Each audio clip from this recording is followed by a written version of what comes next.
guys, so it's me, Nina, and I'm back again for my February wrap-up of 2020, and this month is super exciting for me because I read 4 things, which has been pretty uncommon for me recently, and when I say recently, I mean like the last year.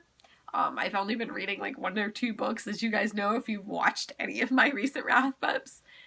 But yeah, I'm excited to jump in and let you know about this.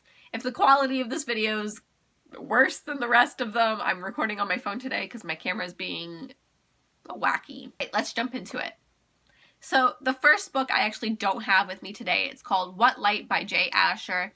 This is not something I typically pick up anymore. It is a contemporary YA romance type of book, but I had to read it for my book club. It wasn't the worst book, but definitely not something I would recommend or something that I liked. So this book deals around a young teenage girl and her family, and every December, Christmas time, they move to California where they have their Christmas tree farm and they sell Christmas trees. This year's a little different because this might be their last year selling trees. The farms isn't doing so well money-wise. And so her and her friend decide that she should have a little holiday fling. At first she's really not into it, but then she sees this guy and she's like, yeah, that one, that's who I want. And guess what? The guy likes her back. Wow, if things were always that easy, huh? Anyway, so her and this guy kind of hit it off, and her friend's like, oh, that guy's like not good. Like, I heard a rumor about him, like he's kind of bad news. And this rumor is a very serious accusation. The rumor is that he went after his sister with a knife, and that the sister no longer lives with him because of that.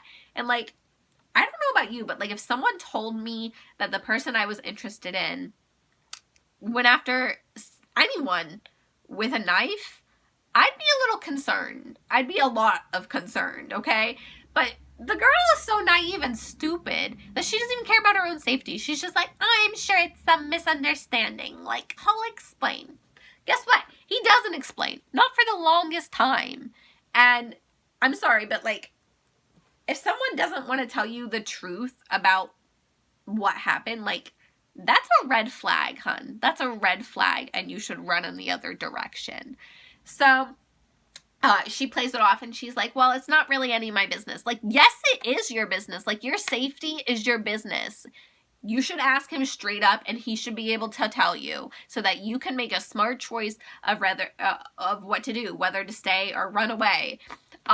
So he doesn't deny it. So that should be like a hint of, oh, this has to be somewhat true.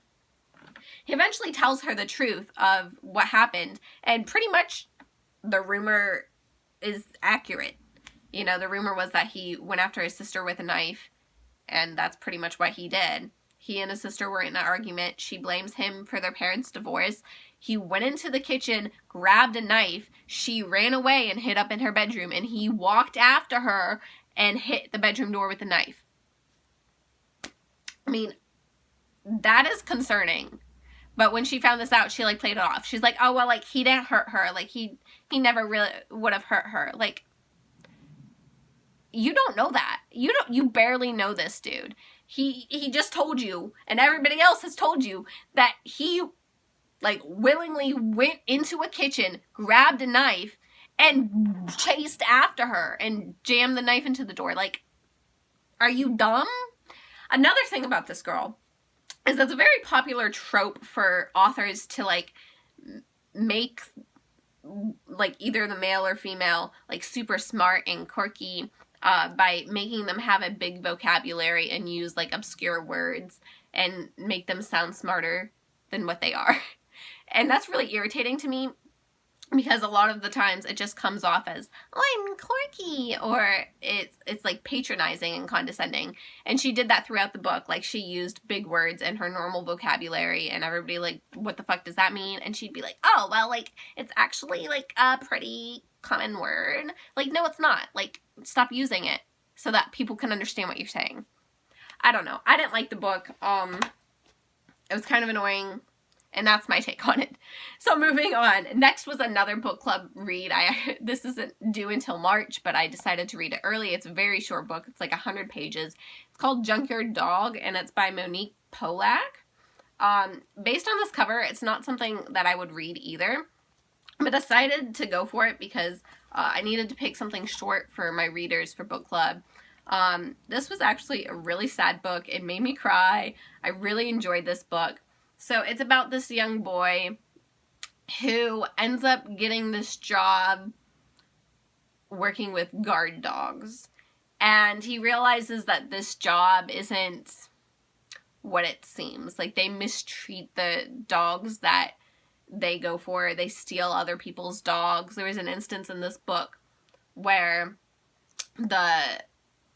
some dude, dog catcher or something, was dropping off dogs to this guard dog place. And one of them was a golden retriever with a collar on that would have said, like the address and the home and the family or something. You know that this dog has a collar on. He's obviously someone's pet. It's not just some stray. And he went to go see the collar and was gonna do the right thing.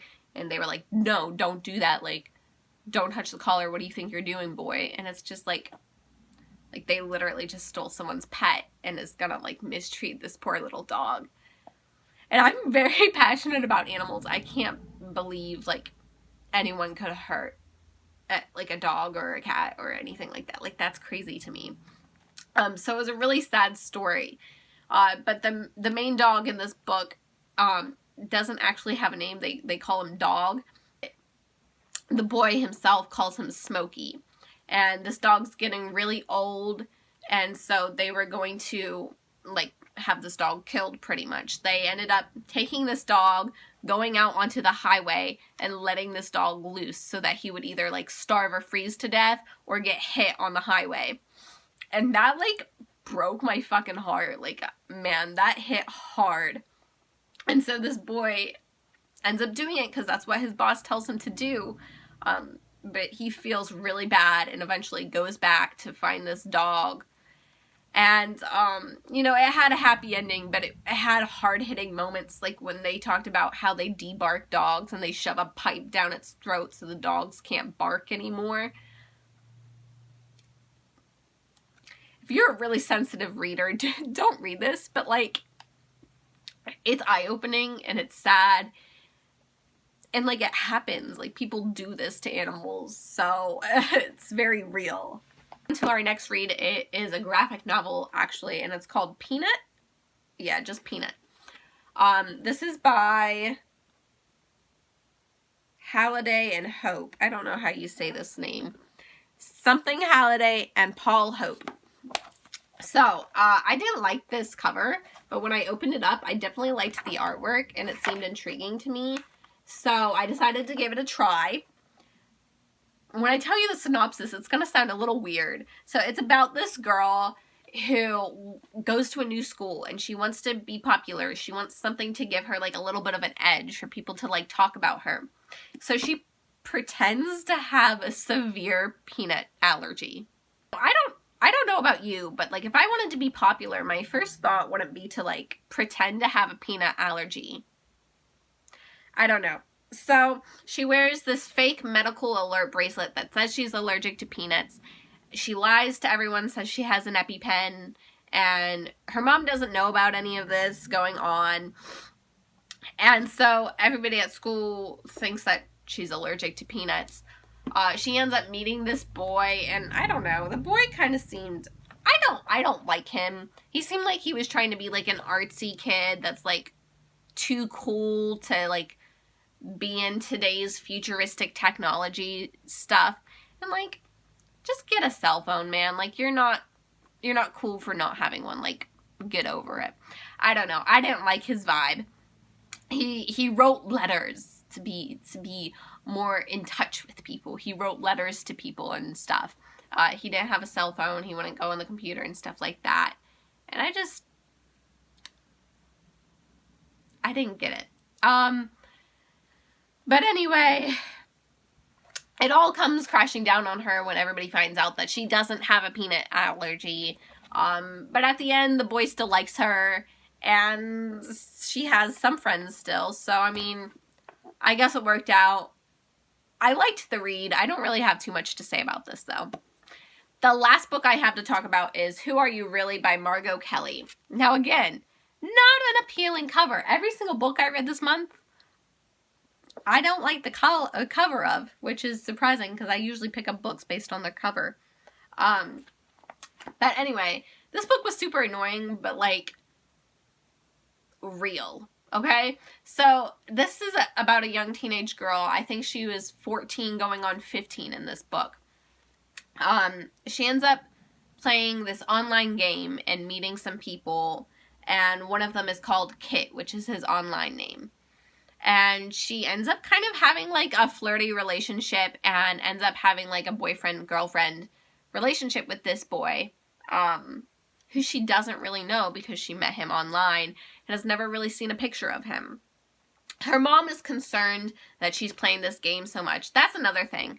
I didn't like her mom at the beginning because, like, right away, she has a brother, and her brother plays this game too. And the mom's like, yeah, play it as much as you want. But the second that she starts playing it, her mom's like, you play this game too much. It's not safe. Blah, blah, blah. Like, straight up sexism to me. But you know what? Whatever. Let's overlook that for a little bit. So, her mom was right to be worried because this girl is dumb. But anyway, she starts having this boyfriend-girlfriend relationship. And her parents are super protective, so they have a family shared email account. And, like, she's not allowed to, like, do other things, I guess. So, she's, like, not allowed to give out her phone number and stuff. So, she ends up, like, just talking to him through the online game, but he keeps pursuing her and telling her, like, give me your phone number and we can text, and you don't have to wait every night to go online and play. Like, text me, text me, text me. Eventually wears her down, and they end up texting all the time, and he's like, send me a photo, send me a photo. So she found a way to send a photo without her parents knowing. And in this photo, I believe she was in a bikini because they were at some water park or something. She doesn't know who she's sending this photo to. Eventually she asks for a photo back, and he sends this blurry, like, high school photo. Like, is she really that stupid to, like, fall for that? She is. And I guess when you're young like that, you just don't think through things. So, like, it was really irritating as a reader, an older reader, to realize, like, what was going on here. So he tells her that he's older than her and that, like, some people would judge them by their age, and that's why they have to keep it quiet, because he's 19. He's not 19. He's much older than that. She believes he's 19, and she's 14, 15. Eventually, her mother finds out and flips out, calls the police, and all of this jazz. And she's like, you're overreacting. Like, Derek's a good guy. Derek is his real name that he told her. He told her Kit was his online name. His real name's Derek. And he lives in Georgia and all this stuff. Well, that's not really the whole truth, girl. And, like, you should know that. And her mom's like, look how easy it is to find information on people. So her mom kind of, like, shows her the truth in this, but she still, like, doesn't want to believe her mom. Eventually, near the end, they realize that this is someone that knows her. It's a much older man, like 45 years old. And this guy is, like, stalking her, ends up attacking her. He's done this to multiple girls. And she's lucky to have survived and not gotten really hurt, just maybe traumatized and maybe a little bit smarter afterwards. But yeah, that's my gist of it. I just thought the mom was a little too overprotective, but I guess for good reason, because her daughter, like, doesn't know online safety. So yeah, that's all I have for you guys. Hopefully you enjoyed what I had to talk about. Leave your comments and stuff down below and have a wonderful day. Bye!